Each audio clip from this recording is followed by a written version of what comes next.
Good morning, everybody. Malakas na palakpak sa Panginoon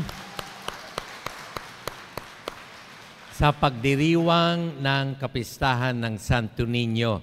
We join all our brothers and sisters who are celebrating the Feast of Santo Niño, lalo na dyan sa Santo Niño ng Tondo, Santo Niño ng Pandacan, and of course, yung malaking celebration saan? Sa Cebu, yung Sinulog. And later on, yung Ati-Atihan, all in honor of Senyor Santo Niño. Iginuhit ng tadhana, pinagbuklod ang kasaysayan ng Pilipinas at ang mahal na patrong Santo Niño. Amen? Bakit kanyo? In studying Philippine history, if I may summarize, ay di dumating ang mga Kastila sa pamumuno ni Magellan, nakipagkaibigan sa hari ng Cebu, si Humabon. Nagkaigi sila at pumayag magpabinyag ang hari, Humabon at si Juana, at pati na rin yung kanyang mga nasasakupan. Yon. At bilang gift, niregaluhan ni Magellan si Haring Humabon at Juana ng estatwa. Yan. Kalintulad niya, estatwa ng Santo Niño na tinanggap naman nila. Sa kasamang palad, nakipag-gyera naman ito si Magellan kay Lapu-Lapu at dun siya namatay.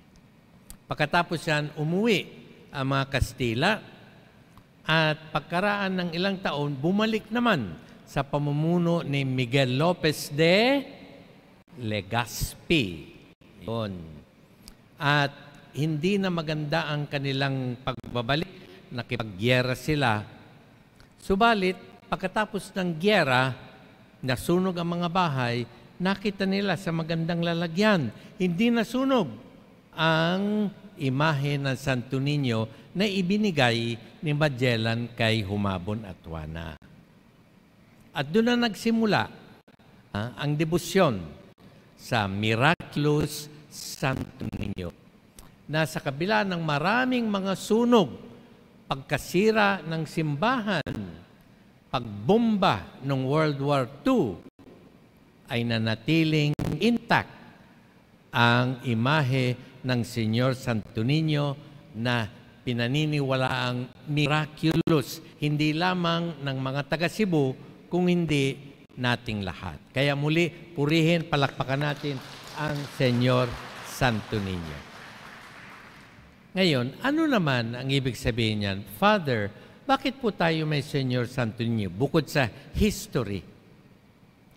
Ang Senyor Santo Niño, ang ibig sabihin niyan, balikan natin yung God so loved the world that He gave us His only begotten Son, Jesus Christ.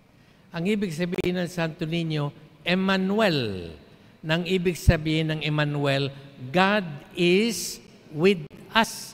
God is among us. Kasama natin ang Panginoon. Nananahan sa piling natin ang Panginoon. Nang ibig sabihin, hindi tayo pababayaan. Hindi tayo kalilimutan. Hindi tayo tatalikuran ng poong may kapal. Sapagkat nagkatawang tao siya, naging isang sanggol, isang bata tulad ng Santo Niño upang ipamalas sa atin. This is how much I love you. Kaya mga kapatid, sa oras ng pangangailangan, sa oras de peligro, ika nga, sa oras na tayo ay nanganganib, natatakot, nawawalan ng pag-asa, tinutukso ng kaaway, manalig sa Diyos, manalig sa poong Santo Niño na naririyan sa ating piling.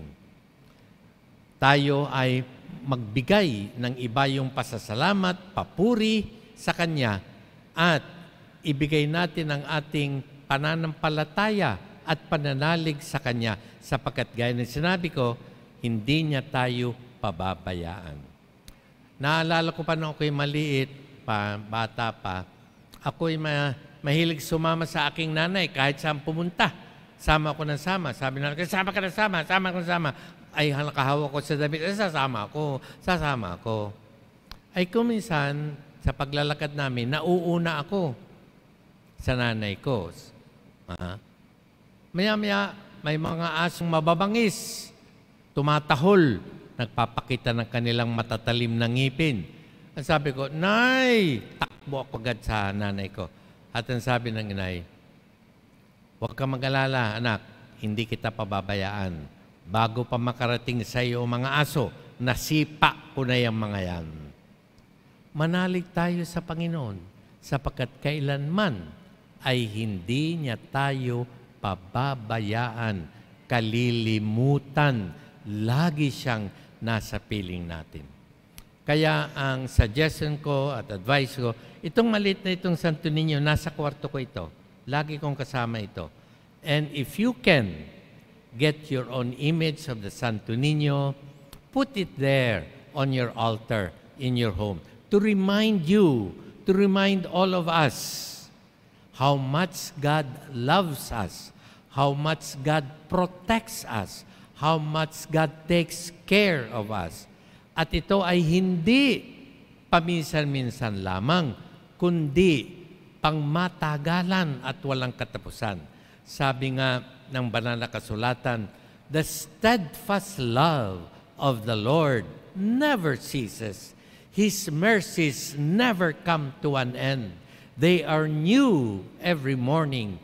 Great is thy faithfulness. The Lord is my portion, says my soul.